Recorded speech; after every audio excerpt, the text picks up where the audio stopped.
जय श्री राधे।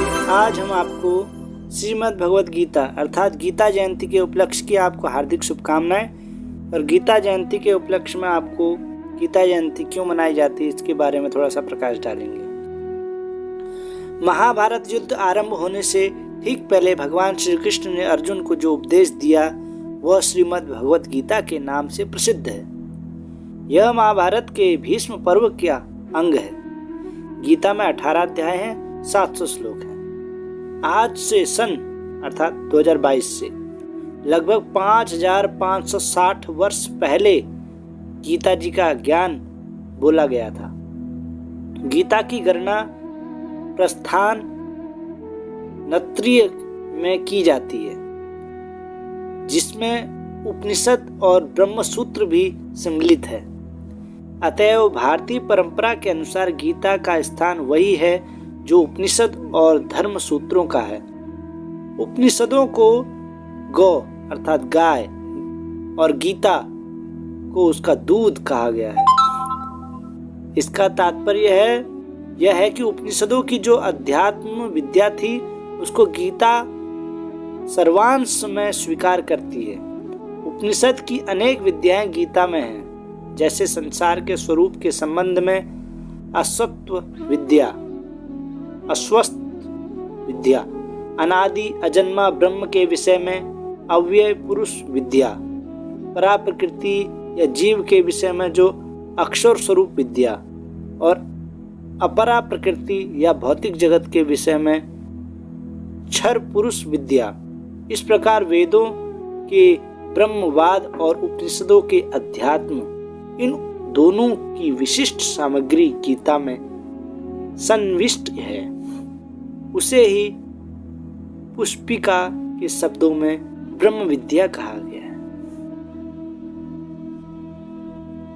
धर्म सनातन धर्म है, लेखक वेदव्यास जी हैं, भाषा संस्कृत है, अवधि इसकी जो अवधि है वो पहली शताब्दी ईसा पूर्व है, सहस्त्राब्दी ईसा पूर्व, और इसमें 18 अध्याय है, 700 श्लोक है। महाभारत के युद्ध के समय जब अर्जुन युद्ध करने से मना करते हैं तब श्री कृष्ण ने उन्हें उपदेश देते हैं और कर्म व धर्म के सच्चे ज्ञान से अवगत कराते हैं। श्री कृष्ण की इन्हीं उपदेशों को भगवत गीता नामक ग्रंथ में संकलित किया गया है।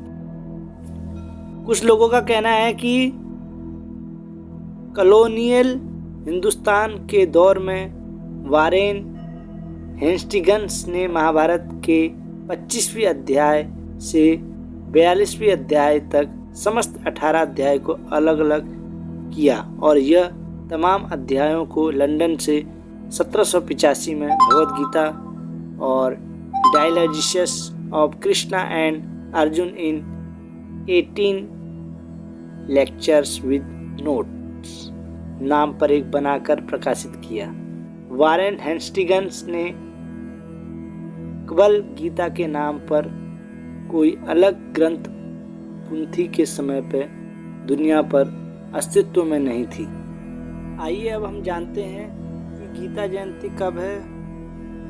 हिंदू धर्म में वेद पुराणों की तरह कई ग्रंथों को बहुत महत्व दिया गया है, जिसमें श्रीमद् भगवत गीता प्रमुख है।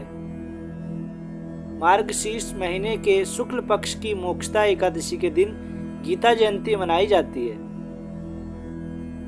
इस साल 3 दिसंबर 2022 शनिवार को गीता जयंती मनाई जाएगी। भारत के अधिकांश घरों में श्रीमद् भगवत गीता पूजा स्थान पर रखी जाती है और रोज इसकी पूजा भी की जाती है। कई लोग रोज गीता पढ़ते हैं। वास्तुशास्त्र में भी घर में पूरे सम्मान के साथ श्रीमद् भगवत गीता रखना शुभ बताया गया है, लेकिन गीता को रखने में की गई कुछ गलतियां नुकसान का कारण बन सकती है। लिहाजा गीता जयंती के मौके पर घर में सही तरीके से गीता रखने का जो स्थान है वो भी आप जानें। सिर्फ रखने मात्र से ही हमारे जीवन में परिवर्तन नहीं आएगा। अगर हम उसका अध्ययन करेंगे तो ज़्यादा परिवर्तन हमारे जीवन में आएगा।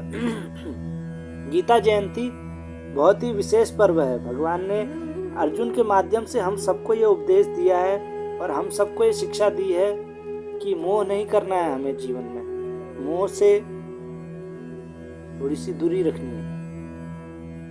और जिसकी जयंती मनाई जाती है। पुराणों के अनुसार जिस घर में नियमित रूप से गीता का पाठ किया जाता है वहाँ खुशहाली बनी रहती है। गीता जीवन जीने की शिक्षा देती है। जो रोजाना इसका श्लोक का अनुसरण करता है वो बड़ी से बड़ी मुश्किलों को आसानी से पार कर लेता है। श्रीमद् भगवद गीता को घर में रखने वाले और पाठ करते वक्त कुछ बातों का ख्याल रखना चाहिए, तभी पूर्ण फल प्राप्त होता है।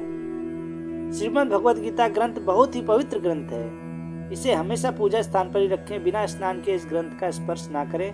कहते हैं कि ऐसा करने से पाप के भागी बनते हैं। गीता पाठ वैसे तो कभी भी किया जा सकता है, लेकिन अगर कोई अध्याय शुरू किया जाए तो उसे बीच में ना छोड़ें, समाप्त करके ही आसन से उठें।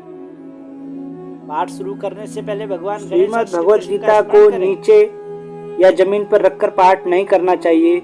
इसके लिए पूजा चौकी या फिर काठ लकड़ी से बना स्टैंड का इस्तेमाल करें। गीता में भगवान श्री कृष्ण ने जन्म मरण के रहस्य के बारे में बताया है।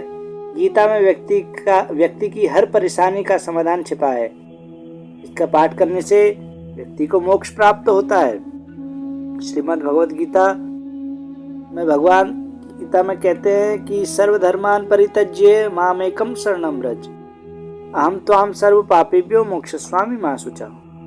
श्रीमद् भगवद गीता हम सबको भगवान यही कह रहे हैं कि अपने सारे कर्तव्यों का परित्याग करके मेरी शरण में आओ, मैं तुम्हें सारे पापों से मुक्ति प्रदान करूंगा। इसमें कोई संशय नहीं है। और इसका पाठ अधिकांश घरों में गीता का पाठ श्रवण इत्यादि किया जाता है, क्योंकि श्रीमद् भगवद गीता को साक्षात श्री कृष्ण का स्वरूप माना जाता है। और इसमें दिए गए ज्ञान को से व्यक्ति अपने जीवन में अधर्म रूपी अंधकार को दूर कर सकता है। और इस बार तो ये 23 को है।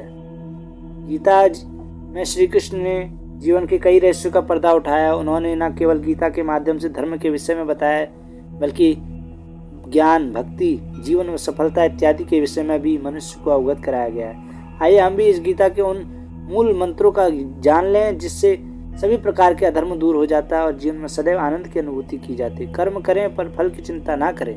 भगवान श्री कृष्ण गीता में बताते हैं कि धरती पर हर एक मनुष्य अपने कर्मों के अनुरूप ही फल प्राप्त होता है, इसलिए उन्हें केवल अपने कर्मों पर ध्यान देना चाहिए और फल की चिंता नहीं करनी चाहिए। इसलिए जो व्यक्ति अच्छे कर्म करता रहता है, लिप्त रहता है, भगवान उसे वैसा ही फल प्रदान करते हैं। साथ ही जिसे बुरे कर्मों में आनंद आता है उसे उसी प्रकार का जीवन में दंड के रूप में भोगना पड़ता है।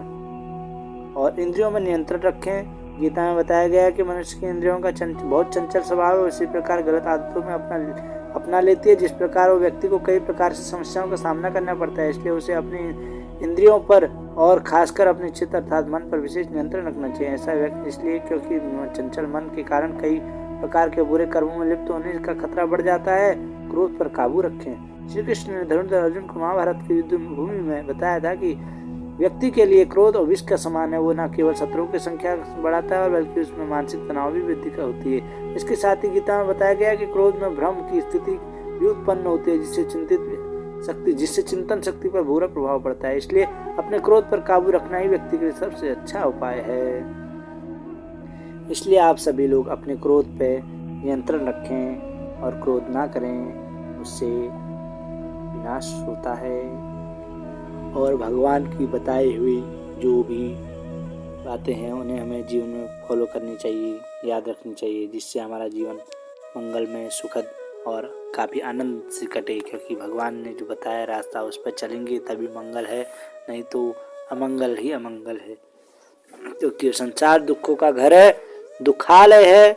जैसे औषधालय में औषधि मिलती है वैसे दुखालय में दुख मिलते हैं, और भोजनालय में भोजन प्राप्त होता है। उसी प्रकार ये संसार दुखालय है, यहाँ दुख ही दुख है। इस दुनिया में सुख नाम की कोई चीज़ नहीं है। अगर सुख कहीं है तो भगवान के बताए हुए रास्ते पर चलने पर सुख प्राप्त हो सकता है। भगवान के द्वारा बताए हुए रास्ते पर चलने से जीव सद्गति को प्राप्त होता है और जीवन के इस संशय से कि मैं करता हूँ इसका भ्रम टूट जाता है।